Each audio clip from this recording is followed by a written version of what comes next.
రోజు రోజుకి గోల్డ్ రేట్లు పెరుగుతున్నాయి. తాకట్లో ఉన్న బంగారానికి వడ్డీలు పెరుగుతున్నాయని టెన్షన్ పడుతున్నారా? కొమ్మూరి గోల్డ్ వచ్చాక ఆ టెన్షనే పోయింది. కొమ్మూరి గోల్డ్. నమస్తే, నేను మీ తేజ.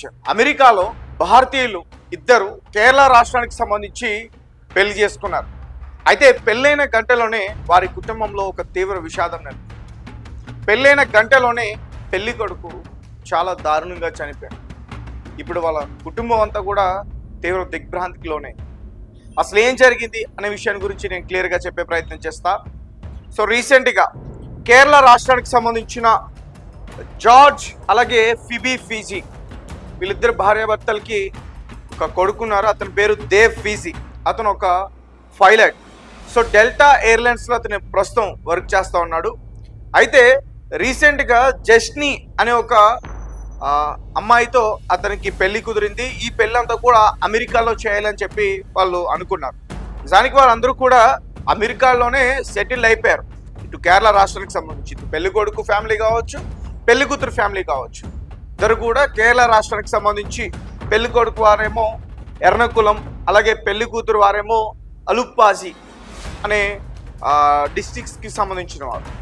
అయితే పెళ్ళైన కొన్ని గంటల్లోనే వారి కుటుంబంలో అసలు తీవ్ర విషాదం ఎందుకు నెలకొంది, పెళ్లి కొడుకు ఎందుకు చచ్చిపోయాడు, అలాగే వారితో పాటు ఇంకా కొంతమంది చనిపోయారు. వారందరూ కూడా ఎవరు చాలా గ్రాండ్గా పెళ్లి చేసుకున్నారు.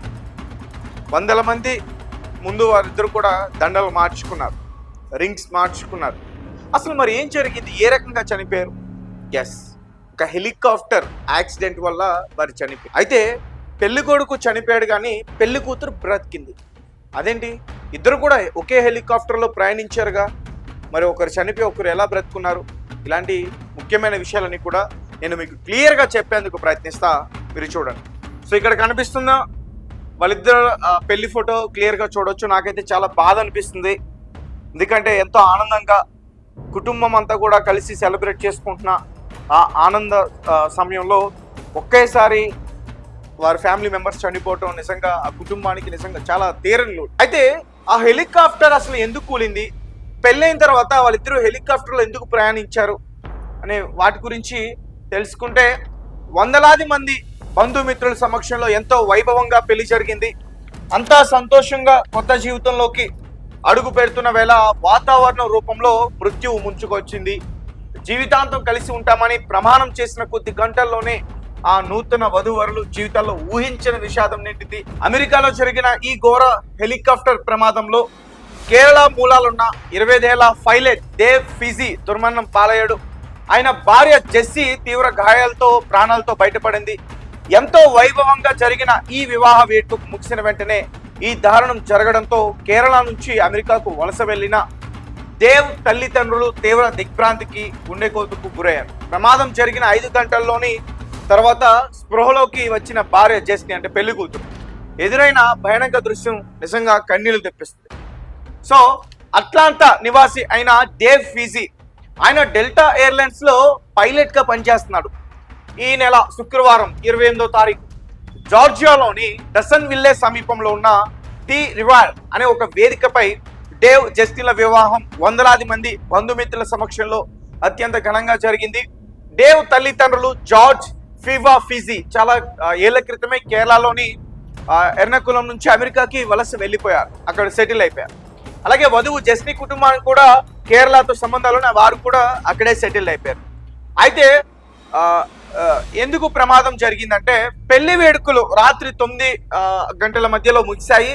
తర్వాత వారు ప్లాన్ చేసుకున్నారు. హెలికాప్టర్ పిచ్ట్రీ డెకాల్ విమానాశ్రయానికి చేరుకుంది. అక్కడ నుంచి వారు అట్లాంటాలోని డౌన్ టౌన్ లోని ఒక హోటల్కి వెళ్ళి ఆ రాత్రి అంతా కూడా అక్కడ గడపాల్సి ఉంది. అయితే రాత్రి వేళ వాతావరణం పూర్తిగా క్షీణించింది. భారీ వర్షం, అలాగే దట్టమైన పొగమంచు. స్వయంగా ఇతను పైలట్ కావడం వల్ల దేవ్ కూడా చెప్పాడు, వద్దు వెళ్ళొద్దు, మేము ఈరోజు ఆగిపోతాం అని చెప్పి తల్లిదండ్రులు కూడా చెప్పి ఈరోజు ఆగిపోతాం, వాతావరణం బాగాలేదు అంటూ కూడా. అయితే ఆ పైలట్ ఎవరైతే ఉన్నారో ఇప్పుడు హెలికాప్టర్కి సంబంధించిన పైలట్ రాబిన్సన్ R66 దానికి ప్రధానమైన పైలట్ అంటే వాతావరణం బాగోలేదు కానీ మనం ఎక్కువ ఎత్తులో ప్రయాణించవచ్చు, ఏం కాదంటూ కూడా వారిద్దరికి చెప్పి మొత్తానికి నమ్మకంతో ఎక్కించుకుని వారిని టేక్ ఆఫ్ చేసుకున్నాడు. కొన్ని గంటలకే ఈ రాబిన్సన్ R-66 హెలికాప్టర్ దట్టమైన అడవులు పర్వత ప్రాంతాలు ఉన్న దసన్ విల్లే నైరుతి భాగంలో కుప్పగూలిపోయింది. ఈ ప్రమాదంలో దేవ్ అతనితో పాటు హెలికాప్టర్కి సంబంధించిన ఎవరైతే ఏం కాదని చెప్పాడో పైలట్ అతను కూడా స్పాట్లోనే చనిపోయారు. అయితే ప్రమాదం జరిగిన తర్వాత దట్టమైన చెట్లు హెలికాప్టర్ శిథిలాల మధ్య ఆ జస్ని ఎవరైతే ఉన్నారో పెళ్లి కూతురు ఆమె బ్రతికింది. అలాగే 5 గంటల పాటు ఆమె అక్కడ చిక్కుకుంది. వృత్తిరీత్యా ఆమె నర్స్. జస్ని స్పృహలోకి వచ్చేసరికి దేవ్ ఆమె ఛాతి పైన పడి ఉన్నాడు. ఆమె అతన్ని తాకి పిలిచినప్పటికీ అప్పటికే దేవ్ శరీరం అంతా కూడా చల్లబడిపోయింది. దట్టమైన అడవి కావడం వల్ల రెస్క్యూ టీంలు ఆఫ్ రోడ్ వాహనాలతో చెట్లను నరుక్కుంటూ ఘటనా స్థలానికి చేరుకోవడానికి సుమారు 6 గంటల సమయం పట్టింది. జస్ని ఒంటిపై తీవ్రమైన గాయాలైనప్పటికీ ఎముకలు విరిగిపోవటం అద్భుతమనే చెప్పాలి. కానీ కళ్ళ ముందే భర్తను కోల్పోవటం నిజంగా చాలా మానసిక క్షోభకు గురైందని చెప్పాలి. ఇది రీసెంట్గా అమెరికా జార్జియా అనే ప్రాంతంలో జరిగిన ఈ యొక్క దుర్ఘటన నిజానికి చాలా బాధ అనిపిస్తుంది. ఎందుకంటే పెళ్ళైన కొన్ని గంటల్లోనే ఆ నవవధువు ఎవరైతే ఉన్నారో తీవ్రమైన క్షోభకు గురైంది. ఎందుకంటే పెళ్లి కొడుకు చనిపోయాడు, అది పెళ్లి చేసుకున్న ఒక గంటలో. సో ఎవరు కూడా ఊహించరు అలాంటి ఒక ప్రమాదం జరుగుతుందని. కానీ జరిగిపోయింది, చేయాల్సిందంత చేసి. నిజానికి ఆ పైలట్ ఎవరైతే ఉన్నారో పెళ్లి కొడుకు దేవ్ ఫీజీ, అతనికి ఆల్రెడీ ఎక్స్పీరియన్స్ ఉంది. డెల్టా ఎయిర్లైన్స్లో అతను వర్క్ చేస్తున్నారు. అతను కూడా చెప్పాడు వాతావరణం బాగాలేదు, ఈరోజు మనం ఆగిపోతాం. వాళ్ళ తల్లిదండ్రులు కూడా అతను చెప్పాడు ఈరోజు మేము రాము ఆగిపోతాం, కానీ వెళ్ళాలి, వేడుకలకి హాజరు కావాలి, సెలబ్రేట్ చేసుకోవాలి, హోటల్కి వెళ్ళి అని చెప్పి మొత్తానికి హెలికాప్టర్లో బయలుదేరారు. వెళ్ళిన కొన్ని నిమిషాల్లోనే ఆ హెలికాప్టర్ దట్టమైన అడవిలో కుప్పగూలిపోయింది. మొత్తం పైలట్ అలాగే పైలట్తో పాటు దేవ్ ఫీజీ ఎవరైతే ఉన్నారో వరుడు ఆయన ప్రాణాలు విడిచారు. సో అంటే ఎప్పుడైనా సరే వాతావరణం బాగాలేనప్పుడు ఖచ్చితంగా ఆగిపోవాలి. మనం ప్రయాణాన్ని తర్వాత ప్లాన్ చేసుకోవాలి. లేదు వెళ్ళిపోదాం అనుకుంటే ఇలాంటి ప్రమాదాలే జరుగుతాయి.